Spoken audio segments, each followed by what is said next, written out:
Wassalatu wassalamu ala nabiyil mustafa. Ashhadu an la ilaha illallah wahdahu la syarikalah wa ashhadu anna muhammadan abduhu wa rasuluhu la nabiyya ba'da.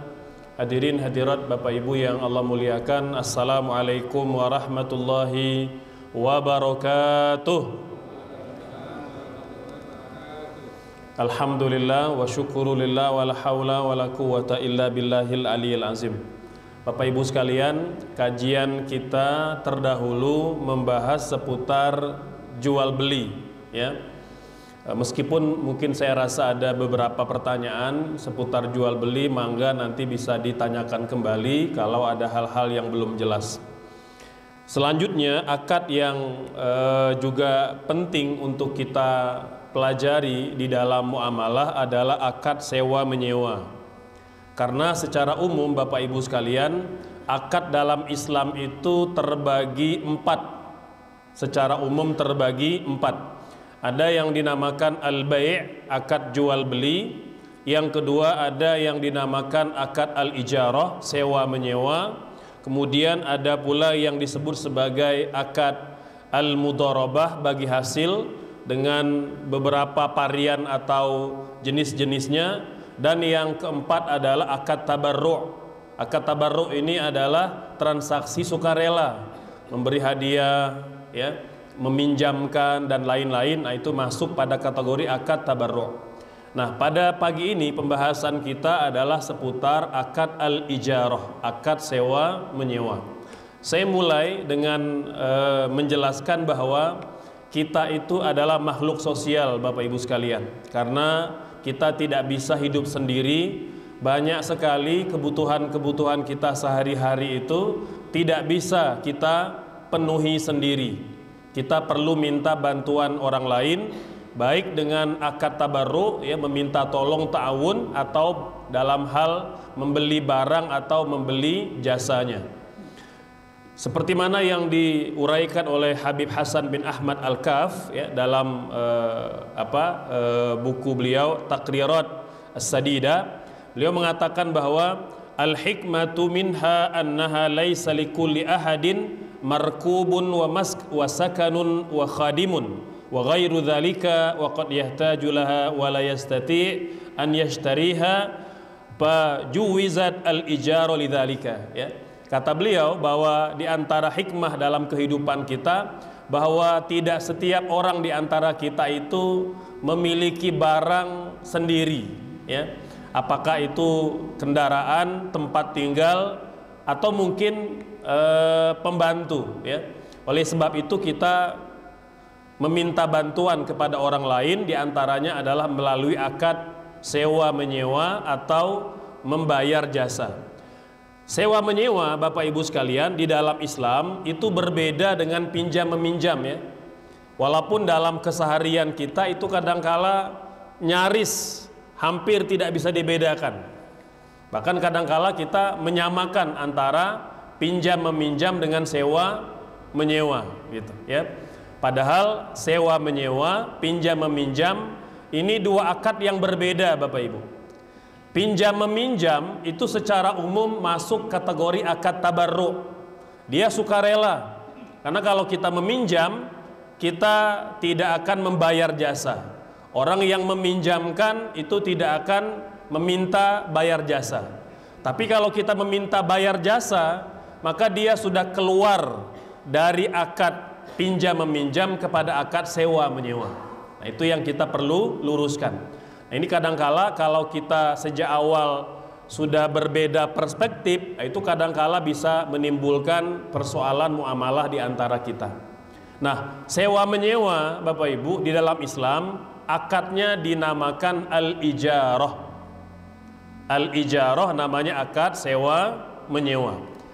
Lebih lanjut ulama menjelaskan ijarah itu berasal dari kata ajrun. Ajrun itu artinya balasan atau pahala, ya. Seperti mana Nabi menjelaskan orang yang membaca Quran satu huruf saja mendapat satu pahala kebaikan. Man qara'a harfan min kitabillah falahu hasanah wal hasanatu bi asyri amsalihha, ya. Kata Nabi bahwa orang yang membaca satu huruf Al-Quran, dia mendapat satu pahala kebaikan, dan satu pahala kebaikan Allah lipat gandakan menjadi 10 kali lipat gitu. Jadi kata-kata ajrun atau ujroh ini makna dasarnya adalah sewa atau upah. Bapak Ibu yang mungkin biasa ke Tanah Suci atau mungkin ke negara Arab, kan kita sering menemukan mobil taksi itu diberi nama ujroh. Walaupun sebenarnya kalimat lengkapnya harusnya sayyaratul ujroh gitu ya. Artinya ini mobil yang disewakan. Nah, cuma dipakai kata yang singkat, yang ringkas aja gitu ya. Jadi disebut al-ujroh, artinya mobil itu atau kendaraan itu disewakan. Kita boleh memakai, baik kita setir sendiri atau disetirkan oleh sopir ya, maka kita membayar upah atau membayar jasa. Jadi ujroh itu makna dasarnya adalah upah. Selanjutnya dalam aspek syariat, Bapak Ibu, ijarah itu didefinisikan oleh para ulama aqdun, sebuah akad. Jadi dalam sewa menyewa harus ada akad. Ala manfaatin maqsudatin ma'lumatin, terhadap satu manfaat. Nah, jadi kita menyewa manfaat. Karena kalau menyewa itu tidak memiliki, Bapak Ibu. Kita hanya mengambil manfaatnya. Manfaat berkendaraan, manfaat menempati, manfaat memakai, kita tidak memiliki kalau sewa menyewa. Ya, maksudatin, yang dimaksud. Artinya kalau kita sewa menyewa, maka harus ada objek yang dimaksud ya. Kemudian ma'lumatin, dan juga diketahui mungkin tenor peminjamannya, kemudian berapa sewanya ya. Kemudian bagaimana kalau nanti barang itu rusak atau barang itu hilang atau barang itu berkurang. Nah, itu perlu dibicarakan. Qabilatin lil badli wal ibahat.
Ya.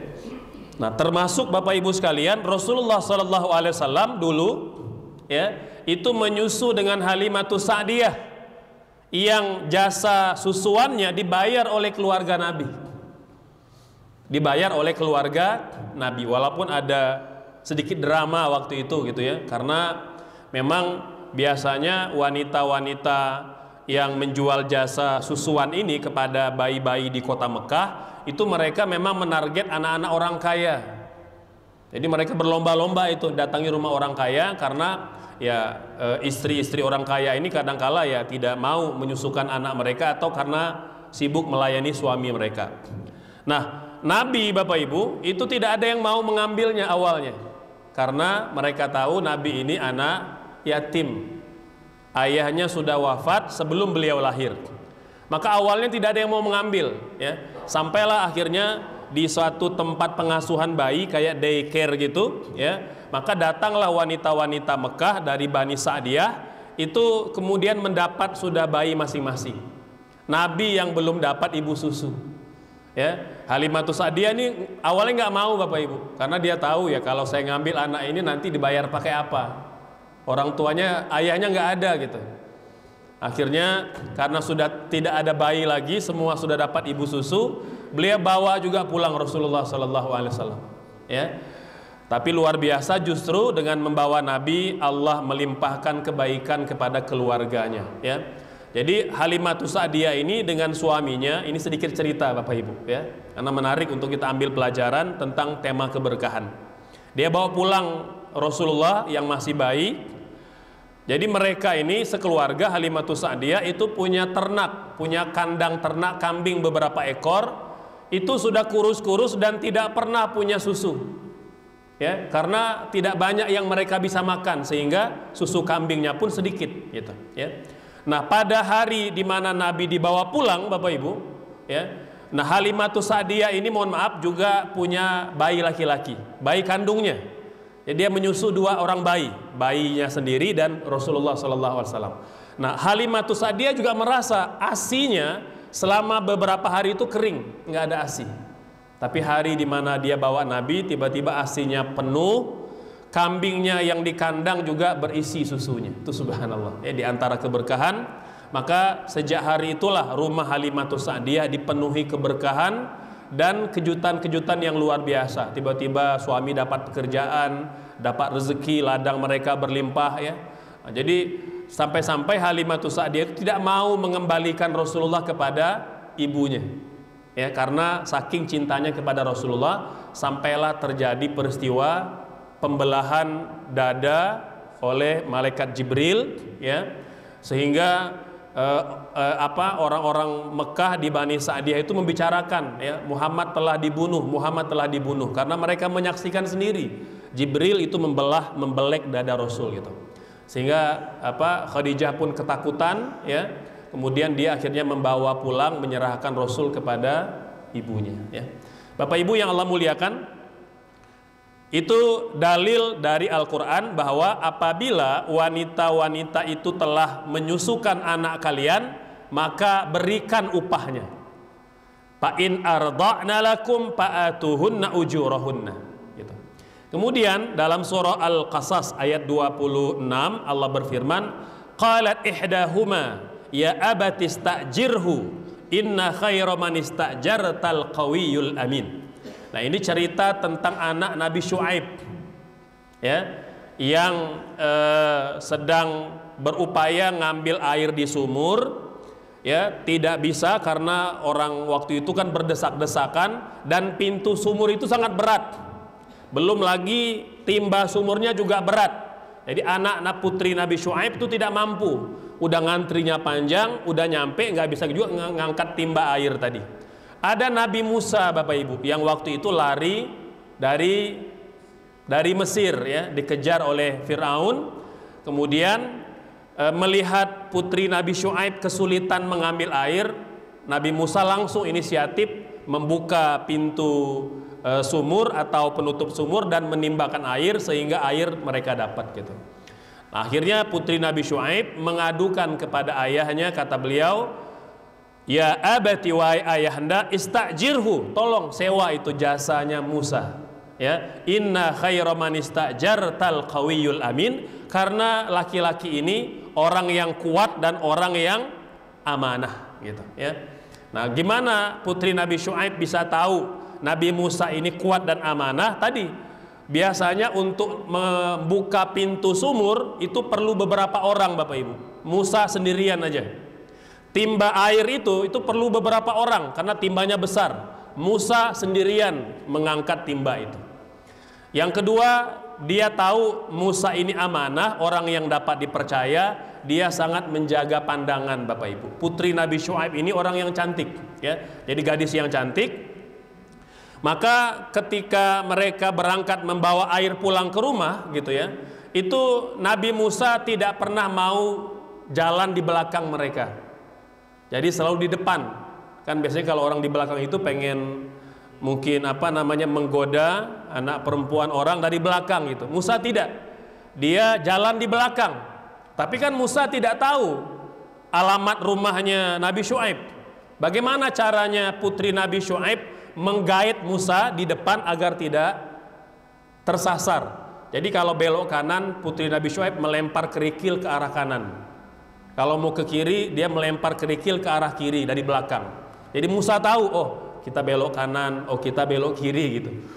Sehingga putri Nabi Syuaib itu sangat terkesan dengan akhlaknya Nabi Musa. Maka beliau mengatakan, ya abati istajirhu, inna khaira man istajarta al-qawiyul amin. Orang yang bakal kita sewa ini orang yang kuat dan orang yang juga amanah dan dapat dipercaya. Nah, ini Bapak Ibu sekalian, dasar dari Al-Quran bahwa kita boleh menyewa jasa orang lain. Selanjutnya dari hadis Nabi ya, bahwa Nabi pernah bersabda atau pernah diceritakan oleh para sahabat, anna nabiyya sallallahu alaihi wasallam wasiddiq radhiyallahu anhu istajara rajulan min bani ad-dail yuqalahu Abdullah ibnu al-Urayqid. Nah, jadi Bapak Ibu sekalian, ketika hijrah Nabi dan Abu Bakar As-Siddiq itu pernah menggunakan jasa tour guide. Dibayar jasa tour guide-nya dari Bani Ad-Dail yang bernama Abdullah bin Al-Urayqid gitu. Disewa Bapak Ibu ya. Jadi karena Nabi ingin memilih rute yang tidak biasa ya, rute lewat lewat Laut Merah gitu ya, yang bukan rute biasa. Jadi kalau kita berangkat dari Mekah ke Madinah yang jalan tol itu gitu ya, nah itu rute biasa Bapak Ibu ya. Jadi kalau rute yang tidak biasa itu boleh jadi 3 sampai 4 kali lipat jauhnya ya, karena Nabi tidak tahu rutenya, maka dia menyewa Abdullah bin Al-Urayqid gitu. Nah, ini dasar bolehnya sewa menyewa. Selanjutnya dikatakan dalam hadis Imam Muslim bahwa Nabi sallallahu alaihi wasallam naha anil muzara'ah wa amara bil muajarah wa qala la ba'sa biha.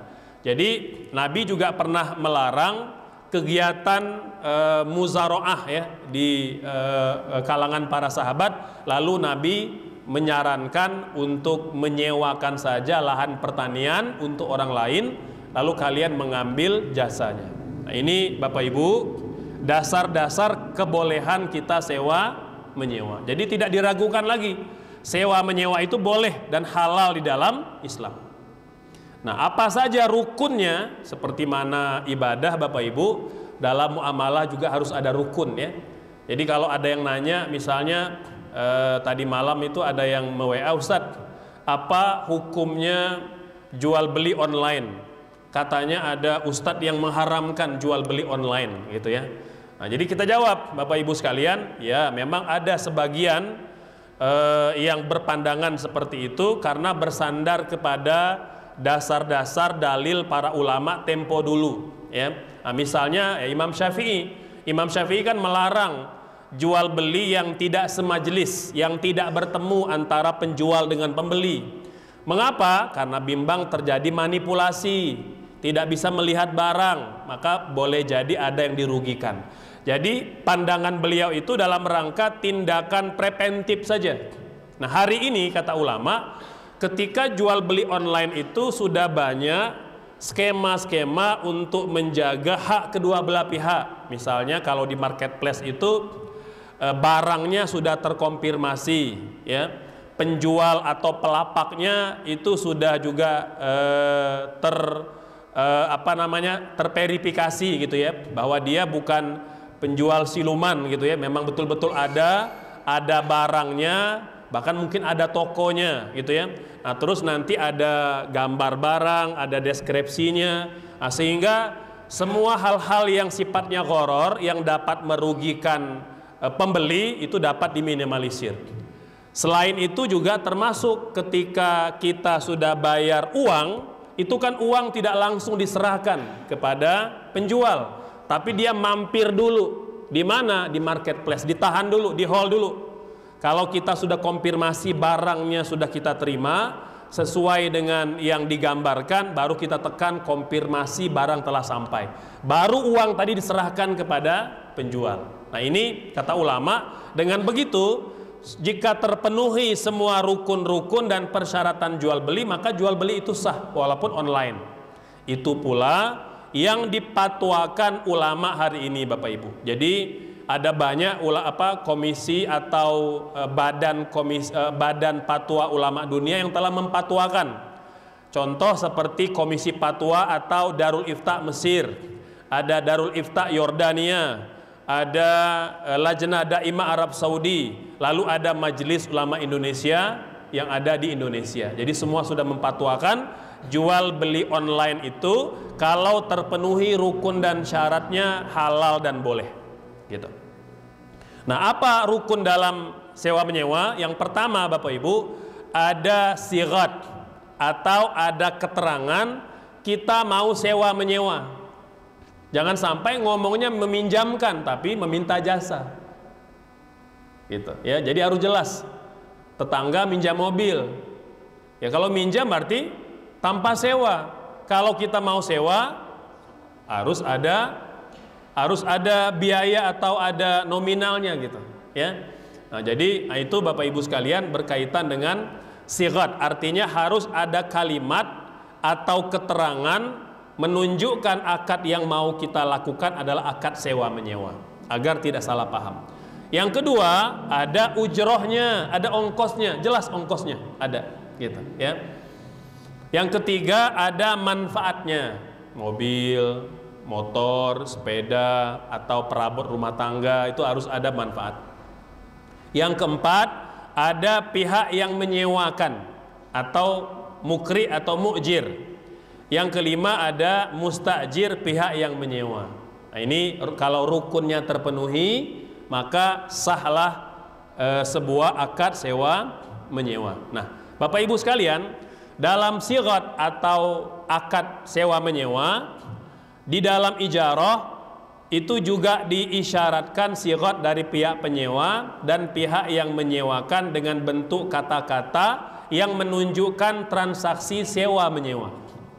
Boleh lisan, boleh tulisan, boleh isyarat, itu boleh. Itu merupakan pendapat mayoritas para ulama. Imam Syafi'i berbeda sendiri, kata beliau, orang bisu, orang gagu, orang buta tidak sah transaksinya. Jadi harus diwakilkan oleh orang yang lengkap panca inderanya, gitu ya.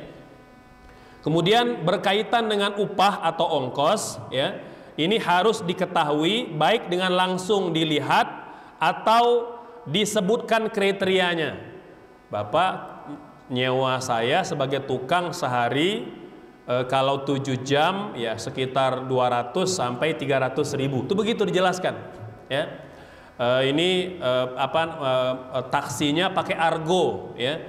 Jadi argonya per kilometer itu sudah ada nominal yang sudah yang sudah dikenal oleh banyak orang, begitu. Jadi harus jelas, ya. Kata Nabi, kalau kalian menyewa seseorang, maka ketahuilah atau perjelas dulu berapa sewanya.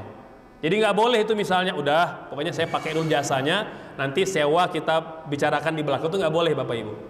Jadi biaya sewa itu harus dijelaskan sejak awal, ya, agar tidak terjadi pahaman gitu. Jadi tidak boleh belum ditentukan kemudian ditentukan belakangan, sehingga nanti akan terjadi sengketa. Nah, itu yang akan mempersulit keadaan. Manfaat, ya, manfaatnya mampu diserahkan, bisa dirasakan oleh yang menyewa, dan sewa tersebut, ya, itu bukan berupa barang, artinya barangnya tidak berkurang. Jadi nggak bisa misalnya saya sewa garam, saya sewa air, itu nggak bisa Bapak Ibu, karena dia berkurang, ya. Jadi kalau yang berkurang maka dia tidak disewa, dia diminta atau dijual, gitu, ya. Jadi barang-barang yang disewa ini adalah barang-barang yang hanya diambil manfaatnya, sementara zatnya tidak berkurang, gitu, ya. Kemudian penyewa dan pihak penyewa ini sudah baligh, sudah berakal dan tidak dipaksa. Nah, ini Bapak Ibu dalam sewa menyewa. Adab-adab yang perlu kita perhatikan dalam sewa menyewa Bapak Ibu sekalian, bayarlah sewanya atau upahnya sebelum kering keringatnya. Nabi bersabda dalam hadis yang sahih riwayat Ibnu Majah, a'tul ajira ajrahu qabla an yajiffa araquh. Ya, jadi berilah upah, berilah sewa kepada orang yang kalian gunakan jasanya sebelum kering keringatnya. Ustadz, kalau dia kerja di bawah AC nggak berkeringat Ustadz? Ya, itu hanya perumpamaan Bapak Ibu. Maksudnya jangan ditunda, segera Bapak Ibu. Ya, jadi segera kita bayar upah, bayar gaji, bayar sewa orang yang bekerja untuk kita. Ya, jangan sampai kita menunda-nunda sampai yang bersangkutan terzalimi karena dia juga butuh biaya, butuh ongkos untuk keluarganya. Nah, seperti yang banyak terjadi Bapak Ibu, ya, hari ini dari pengusaha startup sampai yang sudah besar itu banyak juga yang punya kasus menunda membayar gaji pegawainya atau karyawannya, itu dia dilarang Bapak Ibu, diharamkan.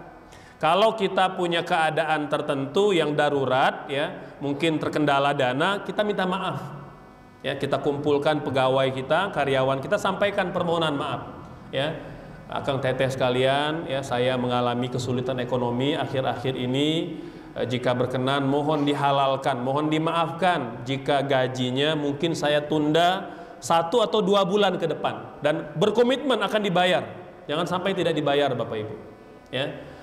Banyak sekali, ya, pekerja-pekerja kita yang tidak dibayar, baik yang di dalam negeri atau yang di luar negeri, ya. Ini kasus yang di luar negeri itu misalnya di Malaysia, karena saya pernah lama menjadi penyuluh, ya, di beberapa pabrik dan perusahaan di Malaysia itu bahkan banyak juga oknum-oknum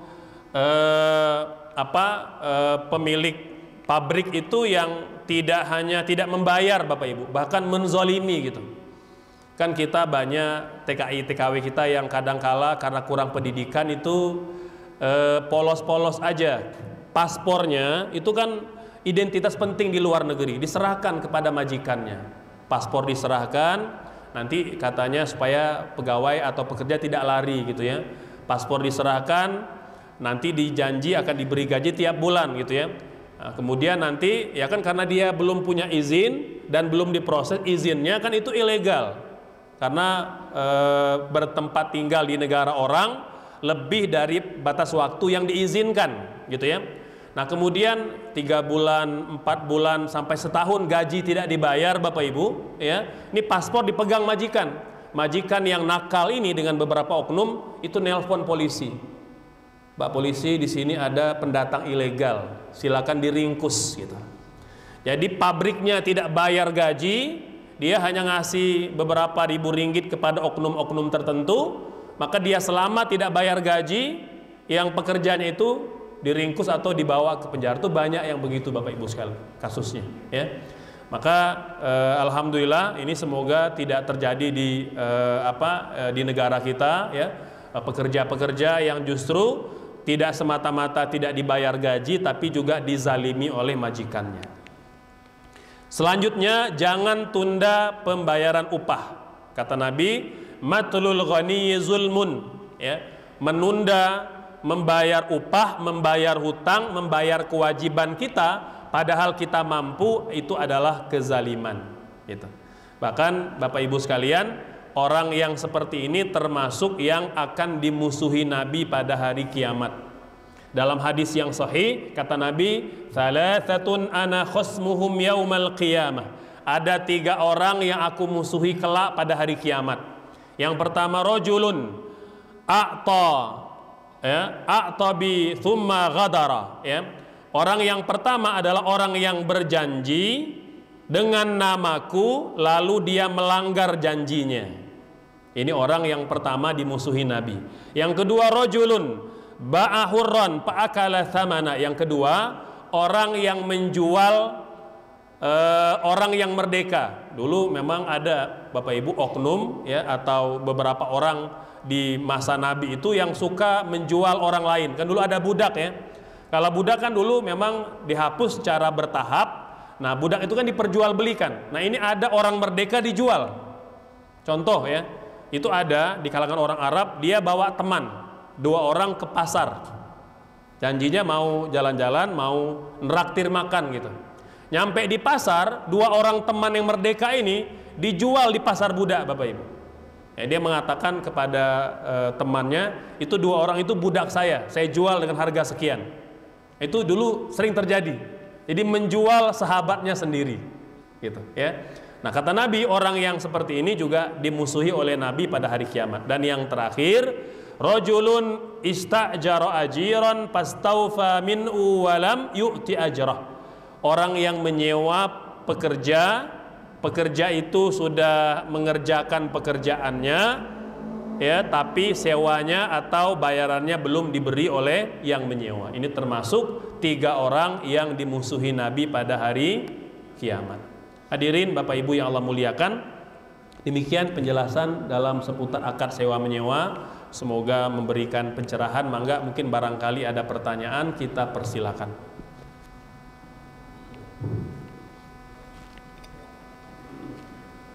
Mangga, boleh. Dari Ibu yang mau bertanya, silakan. Silakan Bapak Ibu persiapan pertanyaannya mengenai tentang sewa menyewa. Ya, karena pada pagi ini memang ini di masyarakat kan keseharian terjadi, gitu. Ya, siapa yang diuntungkan, siapa yang dirugikan, siapa yang itu masih ada di masyarakat. Nah, sekarang kita sudah banyak memahami mengenai tentang tersebut. Mungkin tadi karena Ustaz juga menyampaikannya juga cepat, tidak terlalu ketangkep, tidak terlalu detail. Sekarang diberi kesempatan untuk memperjelas kembali. Silakan Bapak Ibu, silakan.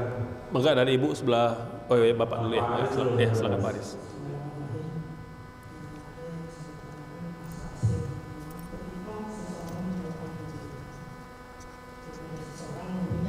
Di perjanjian dituliskan kalau itu hilang dia harus mengganti.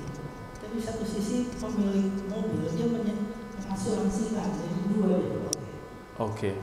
Lalu yang kedua, bagaimana kondisi saat ini ketika jalan perang? Karena mereka menyiapkan peralatan untuk berperang. Ya. Bagaimana? Ya. Waalaikumsalam. Ya, mangga ada Ibu ya dari sebelah kiri ya.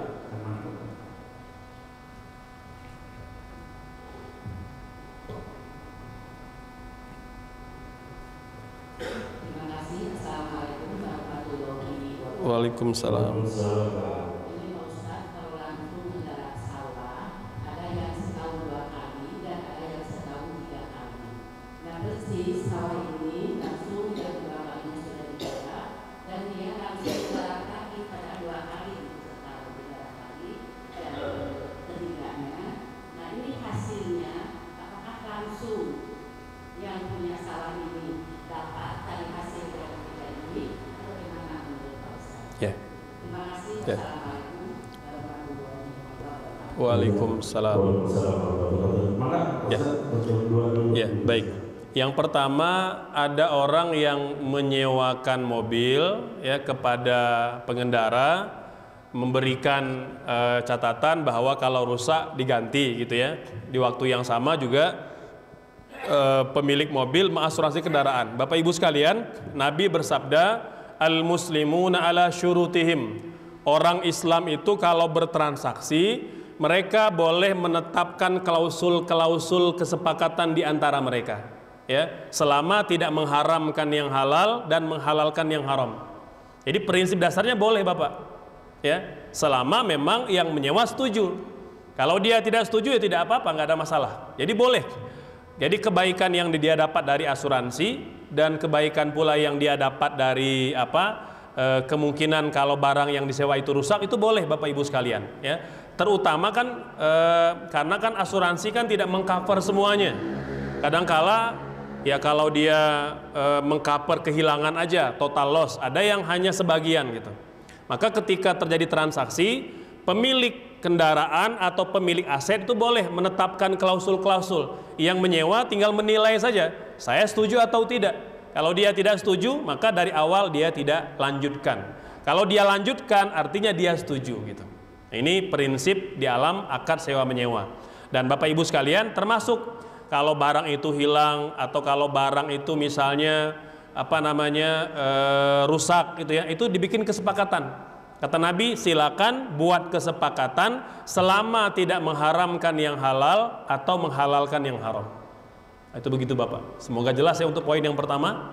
Baik, untuk poin yang kedua, ada pihak yang menyewakan senjata. Iya, dia berdosa Bapak Ibu sekalian. Kan prinsip dalam Islam itu wa ta'awanu 'alal birri wat taqwa wa la ta'awanu 'alal itsmi wal 'udwan. Jadi kalau yang menyewakan niatnya memang untuk mencari keuntungan di tengah kecamuk perang, maka dia berdosa. Dia berdosa. Nah, Ustadz, bagaimana kalau ada pasukan Islam gitu ya, yang nyewa gitu misalnya, nyewa untuk melawan musuhnya? Maka prinsipnya Bapak Ibu sekalian, dalam pertempuran maka umat Islam yang mempertahankan diri boleh menggunakan jasa siapapun, selama jasa yang digunakan atau bantuan yang diberikan itu aman, tidak membahayakan keamanan negara, dan juga belum ada bantuan lain. Contoh Bapak Ibu sekalian, pada peristiwa hijrah, Nabi kan menggunakan jasa orang Yahudi, menggunakan jasa orang-orang Arab jahiliyah yang masih beragama Majusi, ya. Begitu pula pada perang Khandaq, pada banyak pertempuran itu Nabi kalau memang merasa kekuatan Islam lemah, nah dia meminta bantuan orang lain. Jadi prinsip dasarnya kalau menggunakan sewa atau jasa non muslim itu diperbolehkan. Nah, termasuklah mungkin menyewa peralatan atau senjata gitu ya. Karena Bapak Ibu tidak dapat kita pungkiri, perang manapun di dunia ini itu ada pasar senjatanya. Ya, ada pasar sewa menyewa senjatanya gitu. Ya, dimanapun, perang manapun itu, ya. Nah, termasuklah yang perang yang berkecamuk hari ini di bumi Palestina juga begitu, ya. Jadi mereka membeli, mereka menyewa senjata, itu menghancurkan umat Islam yang ada di Palestina. Kemudian Ibu, berkaitan dengan perjanjian pemilik dengan pengelola gitu ya, itu bisa banyak skemanya. Skema satu bisa namanya muzaro'ah. Muzaro'ah ini pemilik lahan ya menggunakan jasa pihak kedua untuk mengelola lahannya. Jadi ada bagi hasil nanti. Bagi hasilnya silakan dibicarakan, bisa 50-50, bisa 60-40, bisa 70-30. Termasuk juga mau 1 bulan, mau 2 bulan, mau 3 bulan. Jadi tenornya itu dibicarakan Ibu. Jadi tidak ada standar tetap. Jadi kesepakatan aja, tinggal Ibu bicarakan dengan pengelola, oh saya pengen dapat hasilnya setiap panen, udah harus disetujui. Ya, kalau tidak setuju maka tinggal cari pengelola yang lain gitu. Jadi ini diperbolehkan Bapak Ibu sekalian, baik berupa lahan pertanian atau lahan usaha ya seperti sewa menyewa mobil, kos-kosan itu boleh begitu. Antara pemilik aset dengan pengelola itu boleh menetapkan berapa lama perjanjian untuk mereka mendapatkan bagi hasil. Jadi Ibu tinggal dibicarakan saja. Ya, mangga. Oke.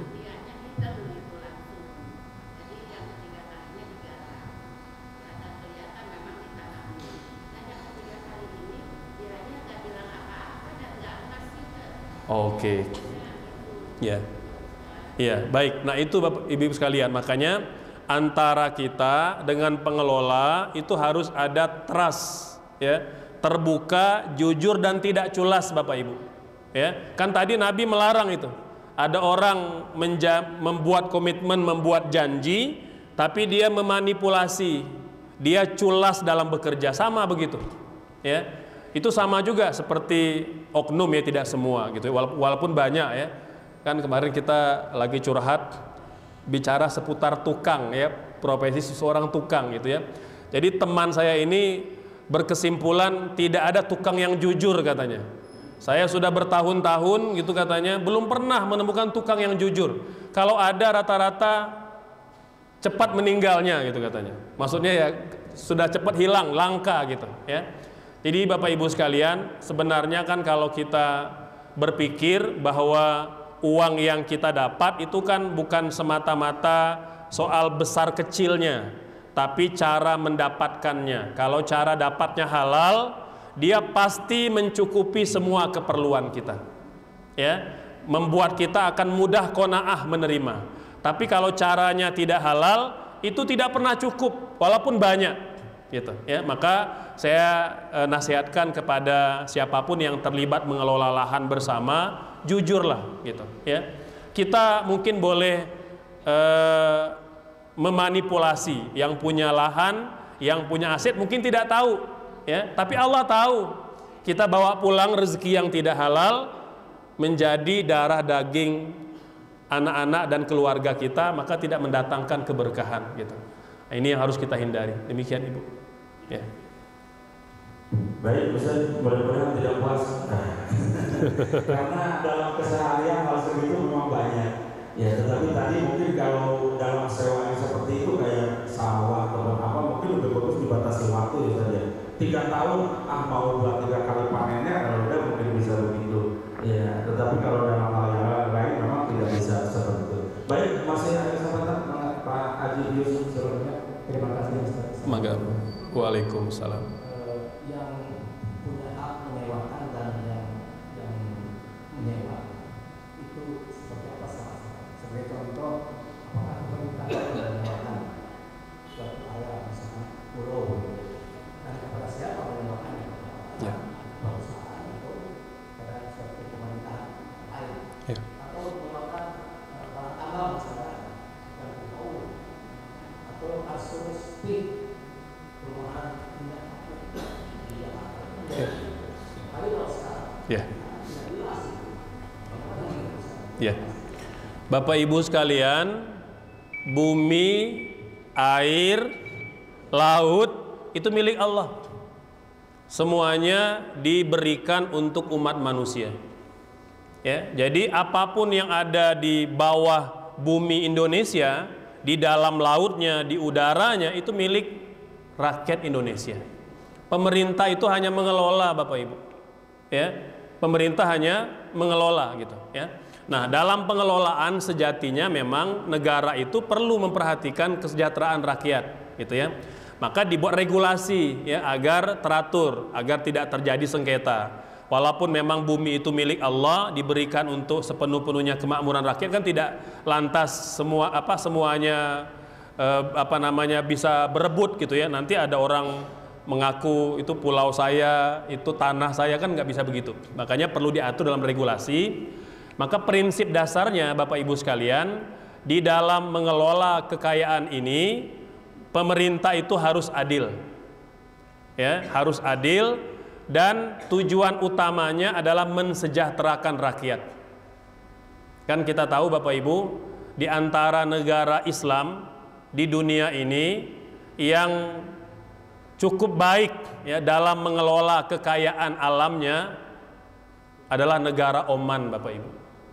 Saya pernah tinggal di negara Oman. Mungkin Bapak Ibu kalau berangkat ke Saudi atau berangkat ke Tanah Suci pakai pesawat yang agak murah dulu, ada namanya pesawat Sri Lankan Air, gitu, ya. Itu biasanya akan transit di Oman. Oman, Bapak Ibu, di antara negara Islam yang tidak memberlakukan pajak sama sekali kepada rakyatnya. Jadi semua kekayaan alamnya itu untuk masyarakat. Ya. Jadi mereka Bapak Ibu hidupnya tentram, aman gitu ya, kotanya bersih ya, dan masyarakatnya itu sangat ramah. Jadi kalau mungkin Bapak Ibu punya pengalaman dengan orang Arab agak galak, agak suka ngegas gitu ya. Ada versi Sundanya Arab namanya negara Oman Bapak Ibu. Itu lembut sekali. Ya, jadi kalau tahu Sundanya Arab tuh Oman Bapak Ibu. Saya pernah beberapa kali itu, dulu kan Oman masih pakai visa on arrival, bayar 30 US dollar. Kalau sekarang sudah gratis katanya. Dulu saya masuk beberapa kali itu bayar. Itu pernah, kan dia harus bayar cash Bapak Ibu. Saya pernah waktu itu nggak bawa cash dolar. Ya, 2 atau 3 kali itu dibayarin sama petugas bandaranya. Subhanallah. Itu tidak akan Bapak Ibu ketemukan di negara Arab yang lain. Gitu. Ini contoh ya. Contoh negara Arab yang memang dia dapat mensejahterakan rakyatnya dengan mengoptimalkan kekayaan alam. Jadi minyaknya, besinya, ya, kemudian belum lagi pariwisatanya, itu semua untuk kesejahteraan rakyat. Ya, itu rata-rata Bapak Ibu rumah orang Oman itu bisa main futsal dalam rumahnya, rata-rata luas sekali gitu. Ya, kita mungkin melihat dari luar kayak seperti kantor, tapi rumah itu begitu, walaupun rumahnya kan kotak-kotak begitu ya. Jadi tidak banyak variasi ataupun layout dan desain yang menarik seperti di Indonesia. Nah itu begitu Bapak sekalian. Jadi termasuklah kalau di negara kita, ya negara boleh menyewakan baik kepada personal, boleh kepada perusahaan, tapi tetap seharusnya uang sewanya dikembalikan kepada rakyat untuk kesejahteraan, untuk pendidikan, untuk ekonomi, untuk lapangan pekerjaan, gitu ya. Jadi ya mungkin ya itu belum tercapai di negara kita. Ya kita doakanlah semoga dengan kehadiran pemerintah yang baru ada banyak peningkatan-peningkatan di dalam kesejahteraan rakyat, terutama tadi dalam menyewakan aset-aset negara baik kepada pribumi atau kepada orang asing. Wallahu a'lam. Ya, masih ada kesempatan? Iya, cukup Pak, tidak ada lagi. Wah, udah pada paham. Alhamdulillah. Udah pada paham, atau mungkin tidak paham gitu ya. Insya Allah, kalau saya usul saja, insya Allah semuanya sudah mengerti. Amin. Ya, karena itu sudah dilaksanakan dalam keseharian mengenai tentang sewa, walaupun mungkin dalam perjalanannya ada hal-hal yang ya seperti tadi ada yang sifatnya umum, ya sifatnya umum, ada yang harus dibatasi waktu, ya karena kalau pertanyaan itu ya itu tadi ya seperti itu karena tidak tentu, jadi lebih bagus kalau kebiasaan yang lebih bagus itu dibatasi waktu. Udah sekian tahun, ya soal mau ditanami berapa itu hak penyewa saja lah begitu. Ya kecuali nggak mungkin tadi kalau dipermasalahkan dengan sifatnya bukan sewa, kayaknya itu tadi musyawarah saja bagi hasil dari panennya kayaknya kasusnya gitu. Jadi bukan sewa, menyewakan tanahnya atau sawahnya. Nah ini jadi kalau kita kelihatannya ke apa istilahnya musyawarah. Jadi dia punya bagi hasil dari panennya. Baik Bapak Ibu, mungkin seperti tadi disampaikan di awal bahwa insya Allah DKM mengundang para jamaah untuk dapat hadir pada Senin malam untuk bermusyawarah umum antara pengurus, pembina, penasehat dan dengan para jamaah untuk menentukan dari program-program ke depan dan sebagainya. Karena dari jamaah oleh jamaah untuk jamaah. Nah insya Allah kalau DKM hanya mengelola dan mengurus saja. Mudah-mudahan ini jadi pemerintah kecil dan pemerintah